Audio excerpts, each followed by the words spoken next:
হিলি স্থলবন্দর দিয়ে ভারত থেকে পেঁয়াজের আমদানি বাড়ায়, কমছে দাম।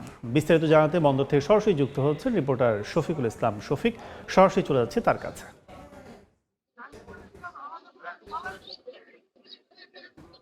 হিলি স্থলবন্দর দিয়ে চলতি মাসের 7 তারিখ থেকে পেঁয়াজের আমদানি শুরু হয়। গত 11 দিনে এই বন্দর দিয়ে 113 ট্রাকে 3,399 মেট্রিক টন পেঁয়াজ আমদানি হয়েছে বন্দর দিয়ে। পেঁয়াজের আমদানি বাড়ছে, সে সাথে পেঁয়াজের দামটাও কিন্তু সহনীয় পর্যায়ে চলে আসছে।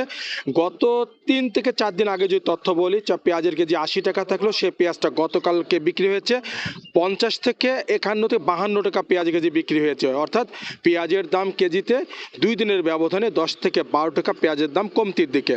এদিকে পেঁয়াজের দাম কমার কারণে এদিকে যারা পাইকাররা যারা পেঁয়াজ কিনতে আসছেন তাদের মধ্যে বেশ একটা স্বস্তি আমরা লক্ষ্য করেছি।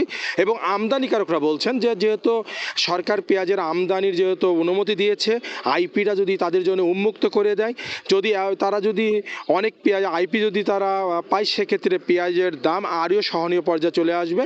তারা এটাও বলছেন ভারতের অভ্যন্তরে যে বর্তমানে পেঁয়াজের ভরা মৌসুম, এখানে নতুন নতুন প্রদেশে পেঁয়াজ উঠতে শুরু করেছে, পেঁয়াজের পর্যাপ্ত ওখানে সরবরাহ রয়েছে। আইপি যদি তারা পর্যাপ্ত পায়, দাম কিন্তু সহনীয় পর্যায়ে আরও আসবে। হিলি স্থলবন্দর থেকে পেঁয়াজের আমদানি বাজার দর নিয়ে এতটুকু ছিল আমার কাছে সর্বশেষ।